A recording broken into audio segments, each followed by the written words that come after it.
வணக்கம். மாலை முரசு தொலைக்காட்சியின் 8 திக்கும் 8 மணி செய்தி தொகுப்பில் செய்திகளை விரிவாக பார்ப்பதற்கு முன் தலைப்புச் செய்திகளை பார்க்கலாம்.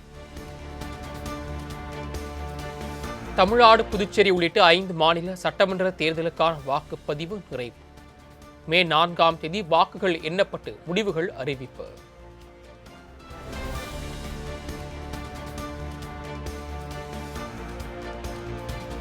தமிழ்நாட்டில் 128 முதல் 147 தொகுதிகளை கைப்பற்றி அதிமுக ஆட்சி அமைக்க வாய்ப்பு என டைம்ஸ் நவ் ஜேவிசி கருத்து கணிப்பு. திமுக கூட்டணி 75 முதல் 95 தொகுதிகள் வரையும், தவேக 8 முதல் 15 தொகுதிகள் வரையும் கைப்பற்றக்கூடும் என கணிப்பு.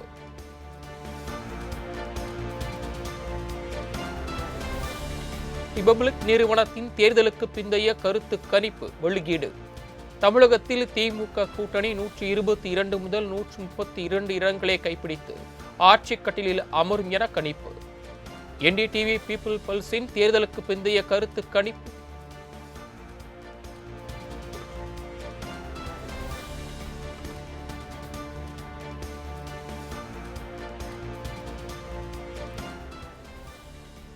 என்டிடிவி பீப்புள் பல்ஸின் தேர்தலுக்கு பிந்தைய கருத்து கணிப்பு வெளியீடு. தமிழ்நாட்டில் திமுக தலைமையிலான கூட்டணி 125 முதல் 145 இடங்களில் வெல்லும் என கணிப்பு.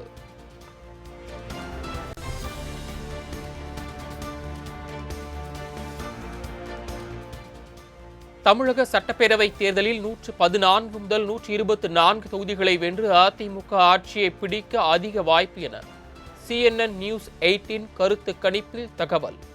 103 முதல் 113 இடங்களை திமுகவும், தவேக 4 முதல் 10 தொகுதிகளையும் வெல்லும் என கணிப்பு.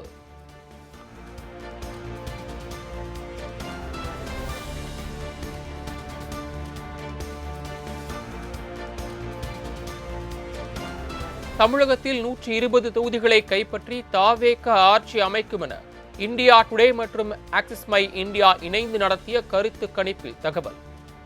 ஆளும் திமுக 110 இடங்களையும், அதிமுக 32 இடங்களை மட்டுமே பிடிக்கும் எனவும் கணிப்பு.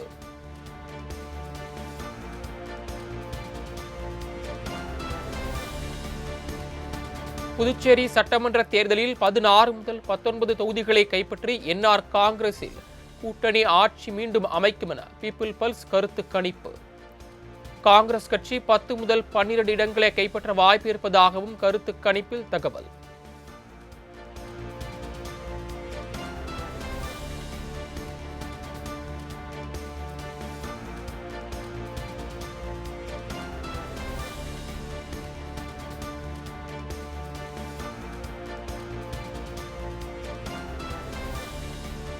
கேரள மாநில சட்டமன்ற தேர்தலில் காங்கிரஸ் கூட்டணியே வெற்றி பெற்று ஆட்சியை அமைக்கும் என பெரும்பாலான நிறுவனங்கள் கருத்து கணிப்பு. இடதுசாரி கட்சிகள் 60 முதல் 65 இடங்களையும், பாஜக 3 இடங்களை மட்டுமே பெற வாய்ப்பு இருப்பதாக தகவல்.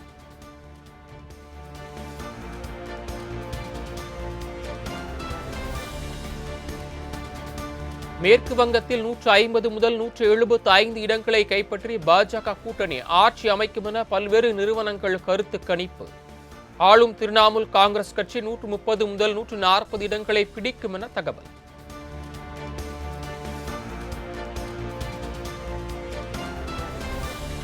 அசாம் மாநில சட்டமன்ற தேர்தலில் பாஜக மீண்டும் அரியணை ஏற வாய்ப்பிருப்பதாக பெரும்பாலான நிறுவனங்கள் கருத்து கணிப்பு.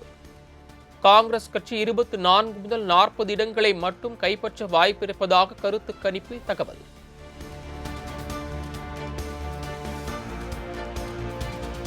வாக்கு எண்ணிக்கை மையங்களில் மேற்கொள்ளப்பட்டுள்ள பாதுகாப்பு முன்னேற்பாடுகள் தொடர்பாக தலைமைச் செயலாளர் சாய்குமார் தலைமையில் முக்கிய ஆலோசனை. வாக்கு எண்ணிக்கையின் போது கடைபிடிக்க வேண்டிய பாதுகாப்பு நடைமுறைகள் குறித்து எடுத்துரைப்பதாக தகவல்.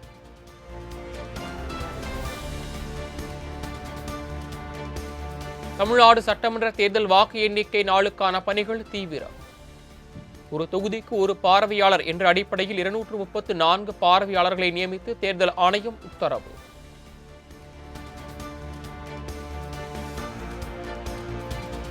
மே 4ஆம் தேதி வாக்கு எண்ணிக்கை நடக்க உள்ள நிலையில் 234 தொகுதிகளுக்கான தேர்தல் பார்வையாளர்கள் மே 2ஆம் தேதி தமிழகம் வருகை. ஒரு தொகுதிக்கு ஒரு பார்வையாளர்கள் என்ற அடிப்படையில் 234 பார்வையாளர்கள் தேர்தல் பணியில் ஈடுபடுகின்றனர்.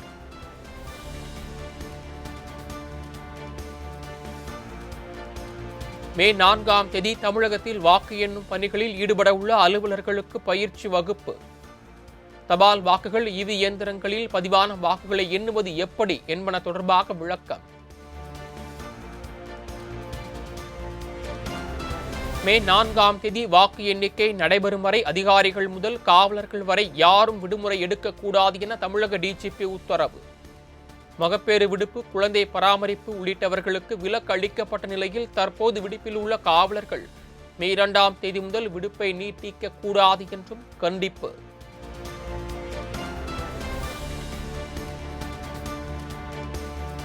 சென்னை பனையூரில் 234 வேட்பாளர்களுடன் உட்பட மூத்த நிர்வாகிகள் உடன் தவேக தலைவர் விஜய் முக்கிய ஆலோசனை. மே 4ஆம் தேதி வாக்கு எண்ணிக்கை நடைபெறவுள்ள நிலையில் கட்சி நிர்வாகிகளுக்கு அறிவுரை வழங்க உள்ளதாக தகவல்.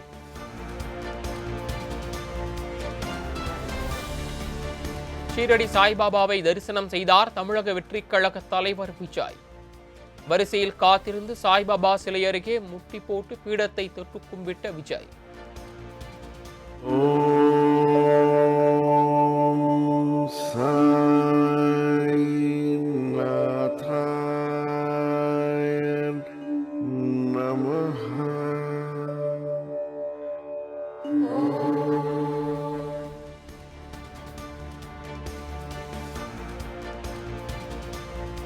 புதுச்சேரியிலிருந்து தமிழ்நாட்டிற்கு 4.5 லிட்டர் மதுபானங்கள் கொண்டுவர அனுமதி இல்லை என சென்னை உயர்நீதிமன்றம் அதிரடி உத்தரவு.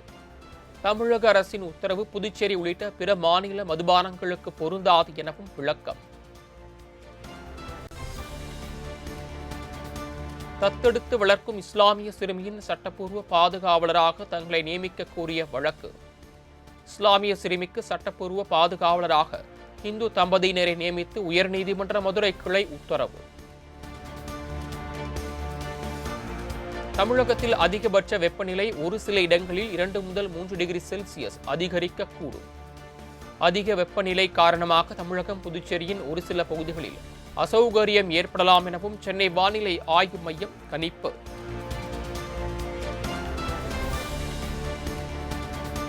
நீலகிரி, கோவை, ஈரோடு, சேலம், தருமபுரி, கிருஷ்ணகிரி ஆகிய 6 மாவட்டங்களில் நாளை கனமழைக்கு வாய்ப்பு.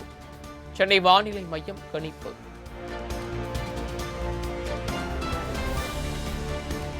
காவிரியிலிருந்து தமிழகத்திற்கு 2.5 டிஎம்சி தண்ணீர் திறக்க கர்நாடக அரசுக்கு காவிரி மேலாண்மை ஆணையம் ஆணை. டெல்லியில் நடைபெற்ற காவிரி மேலாண்மை ஆணையத்தின் 50வது கூட்டத்தில் தமிழக அரசின் கோரிக்கையை ஏற்று உத்தரவு.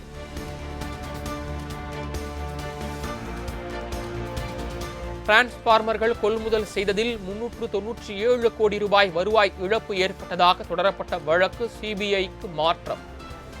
2 வாரங்களில் ஆவணங்களை ஒப்படைப்பதுடன் விசாரணைக்கு முழு ஒத்துழைப்பு வழங்குமாறும் டான்ஜெட்கோ தமிழக அரசுக்கு சென்னை உயர்நீதிமன்றம் உத்தரவு. டிரான்ஸ்பார்மர் கொள்முதலில் எந்த முறைகேடும் நடைபெறவில்லை, வழக்கமான நடைமுறையே பின்பற்றப்பட்டது. டிரான்ஸ்பார்மர் கொள்முதலில் முறைகேடு வழக்கு தொடர்பாக முன்னாள் அமைச்சர் செந்தில் பாலாஜி விளக்கம். கடந்த காலங்களில் என்ன நடைமுறைகள் பின்பற்றப்பட்டதோ அதே நடைமுறைகள் தான் இப்பொழுதும் தொடர்ந்து பின்பற்றப்பட்டு வருகின்றன. எந்த இடங்களிலும் டான்ஜெட்கோ அல்லது அரசு நிர்வாகம் இதில் எந்தவித தவறுகளுக்கும் இடமில்லை. முறையாக 3 குழுக்கள் அதை பரிசீலித்து ஒவ்வொரு டெண்டரும் இறுதி முடிவு எடுத்துதான் அதற்கான உத்தரவுகள் வழங்கப்பட்டிருக்கின்றன.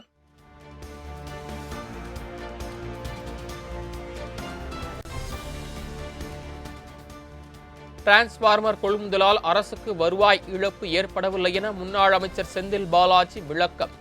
ஒரு சில கட்சிக்கு ஆதரவாகவே புகார் அளிக்கப்பட்டுள்ளதாகவும் குற்றச்சாட்டு. அவங்க தாக்கல் பண்ணதுல அந்த 5 வருஷம் மட்டும் இருக்கு. அந்த அமைப்பு தாக்கல் பண்ணதுல உறுதியா இருக்கும். இல்லாம எப்படி இருக்கும்? அந்த அமைப்பு இப்ப பேசக்கூடியவங்க போன ஆட்சியை பத்தி எதுவுமே பேசுறது இல்லையே. எங்க அரசாங்கத்தை பத்தி மட்டும் தானே பேசிட்டு இருக்காங்க.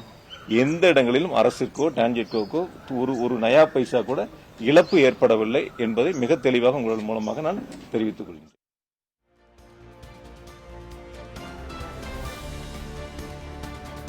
இந்துக்களின் உணர்வுகளை புண்படுத்தும் வகையில் வெறுப்பு கருத்துக்களை தெரிவித்ததாக விசிக தலைவர் திருமாவளவனுக்கு எதிரான வழக்கு ரத்து. சென்னை உயர்நீதிமன்றம் அதிரடி உத்தரவு.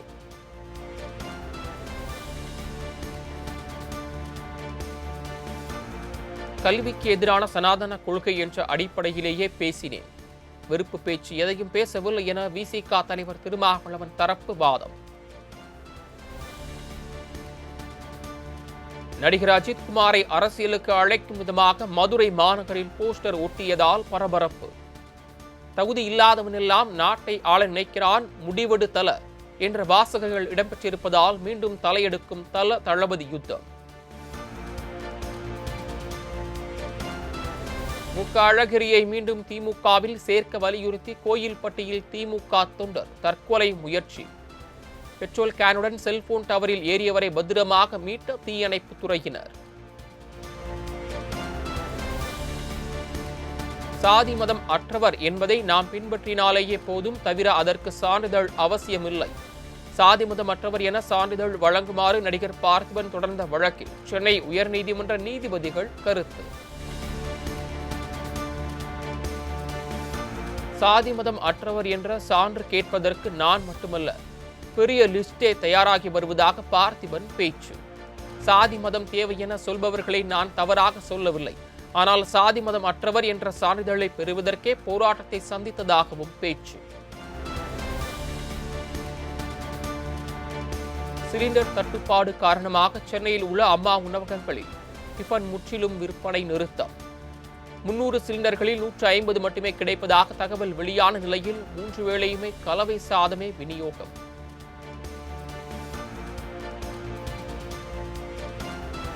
மாம்பழங்களை ரசாயனத்தை பயன்படுத்தி பழுக்க வைத்தால் 5000 ரூபாய் அபராதம் விதிக்கப்படும் என தமிழக உணவு பாதுகாப்புத்துறை உத்தரவு. தொடர் முறைகேட்டில் ஈடுபட்டால் கடையின் உரிமம் ரத்து செய்யப்படும் என்றும் எச்சரிக்கை.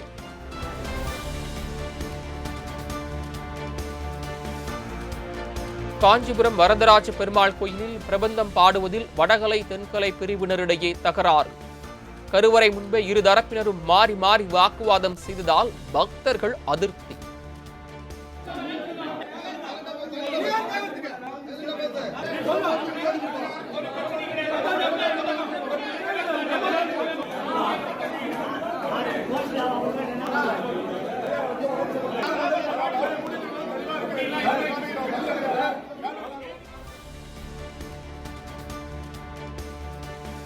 உத்தரப்பிரதேச மாநிலம் வாரணாசியில் உள்ள காசி விஸ்வநாதர் கோயிலில் தரிசனம் மேற்கொண்ட பிரதமரை திடீரென சூழ்ந்து கொண்ட குழந்தைகள் அன்போடு வரவேற்று சிறிது நேரம் கலந்துரையாடினார்.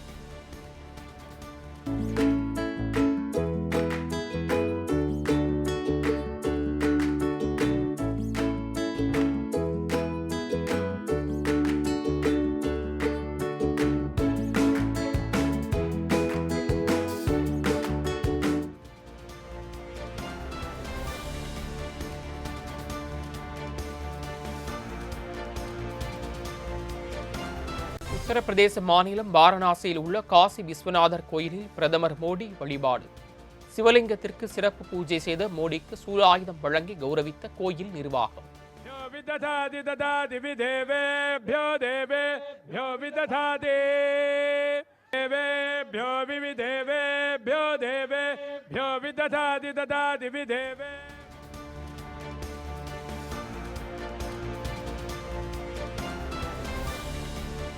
தங்கம் விலை காலையில் சவரனுக்கு 1200 ரூபாய் குறைந்த நிலையில் மாலையில் மேலும் 400 ரூபாய் குறைவு.